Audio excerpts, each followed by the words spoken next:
12-year-old Percy Jackson starts by warning us about how dangerous it is being a half-blood. Then he switches to narrating his everyday life. He admits to being a troubled kid, he's bullied, he doesn't do very well at school. At one point later on in the show, we see how words appear for him on the page, all shaky and muddled. He also mentions seeing something once in grade 2, something that couldn't have possibly been real, and because of this, he ended up in the psychologist's office. He would still see these creatures from time to time, but he had then since been taught that this was just his imagination. One day he finally makes a friend at school named Grover, and they kind of get bullied together. But they also do stick together. At the Met Museum in New York City on a school trip, Percy has a memory of his mother telling him that she named him after Perseus, a Greek god in mythology. All this time, one of his teachers, a wheelchair-bound Mr. Brunner, is keeping an eye on Percy. During the break, Grover and Percy are talking about how to deal with their bullies. Grover wants to keep his head down. He says that they won't be at the school forever. He seems to not want to draw any more attention to them, whereas Percy wants to finally face his bullies. Suddenly, one of the kids, Nancy, throws something at them, and Percy, unbeknownst to him, uses his powers to push her into the water fountain.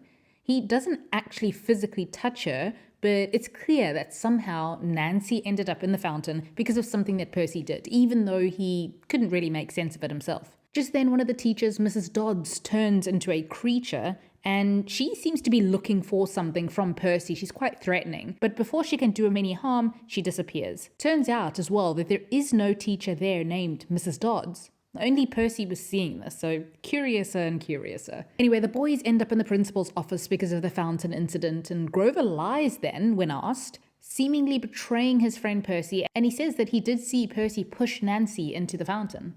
Mr. Brunner tries to console Percy after he's kicked out of school, but Percy doesn't want to hear it, and he goes home frustrated. His home life isn't great either.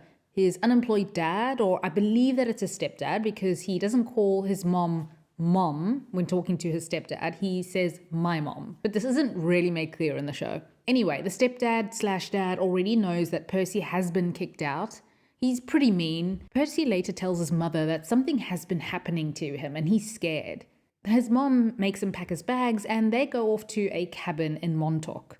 He tells his mom then that the things that he's been imagining haven't really felt like daydreams lately. They feel real. Then his mother tells him that the reason why they come to this cabin every year is because this is where she met Percy's dad on the beach. She reveals that he was a Greek god, and that the Greek myths that she's been telling him are actually real, and he is a half-blood. And because of this, he isn't safe in the world. Once half-bloods or demigods reach a certain age, forces seek to destroy them before they can get too powerful. Grover gets to the cabin then, and he's revealed to be a demigod as well. He has goat legs. So obviously him betraying Percy in the principal's office was just kind of a ploy to get Percy to safety because his life is in danger now.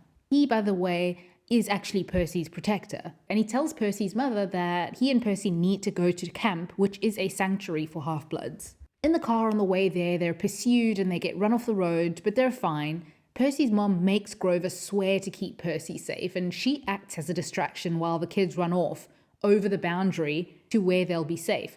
Of course, Percy's mom can't go with them because she is human. Percy turns around and sees the creature, a minotaur, kill his mom, and the pen that Mr. Brunner had given him earlier at the museum suddenly turns into a sword. Percy goes after the minotaur and kills it. In the end, the boys make it to the camp. In episode 2, Percy wakes up safe but heartbroken about his mom, and he tells Grover that his job is done. He got Percy there alive. He says that he's going to look for his father now. He bumps into Dionysus then, Mr. D. By the way, I really like Jason Mazukis, but he just plays himself in this role, and I don't know, I'm not really a big fan of it. Anyway, just as Percy is about to ask him about his dad and ask for help, Mr. Brunner, who is a centaur, appears. He's the camp director. So he and Percy go off and have a chat, and Percy tells him that he lost the pen that Mr. Brunner gave him, but Mr. Brunner tells him that it's a magical object, and unless Percy surrenders it himself, it'll always find its way back to him. And yeah, Percy finds the pen in his pocket. He also learns that his father hasn't claimed him yet, so the guards take their time to claim their offspring when they come to the camp. This claiming thing, it just kind of happens when it happens, and the gods can't be rushed into claiming their kids. When some of the camp kids approach him, Percy is still pretty defensive at first, thinking that the kids might want to bully him because that's what he's used to, but they turn out to be pretty friendly and welcoming. Grover, meanwhile, is going through something. It looks like he has a secret. A wood nymph kind of creature tells him to just be truthful. So he goes and tells Mr. Brunner and Mr. D that he thinks that he knows what happened to Percy's mom. He found it strange that when the Minotaur squished her, she just evaporated. He says that when a mortal is close to death, Hades can actually reach out, and before he can finish his sentence, Mr. Brunner says, "Yes, we know." Both he and Mr. D tell Grover that nobody can tell Percy. They tell him that the truth can be very dangerous. Grover's not keen on lying, but he's given strict instructions to say nothing to Percy. Anyway, some of the other kids do mess with Percy, Ares' kids, and one of the boys, Luke, who's friendly with Percy, tells him that they don't mess with him because he has glory. Percy figures that if he gets glory, he won't be messed with anymore either. First, though, he's going to need to figure out what skills he's good at. It's certainly not archery, it's not being a goldsmith, but Luke assures him that they will find what he's good at.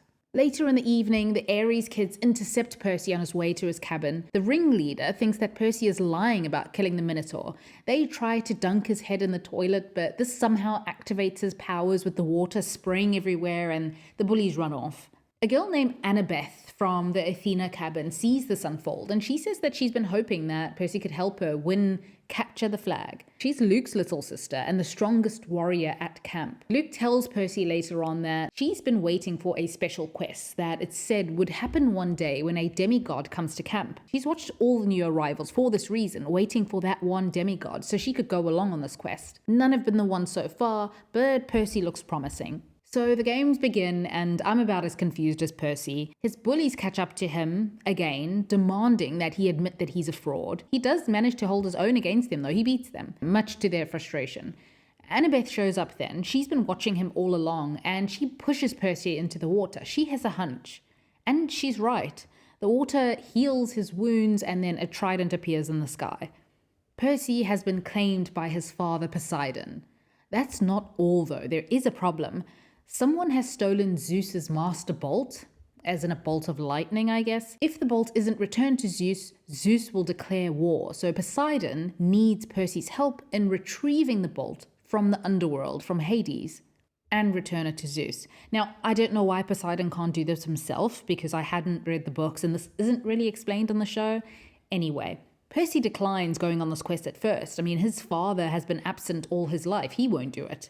Until Grover comes in and tells Percy that he thinks that his mom is alive in the underworld, that it looked like she died, but she didn't. If Percy goes to the underworld, he could also get his mom back. By the way, Percy is told that 3 people always go on these quests, so this might be the quest that Annabeth is waiting for. And yeah, that is the end of episode 2 of Percy Jackson. Thank you for watching.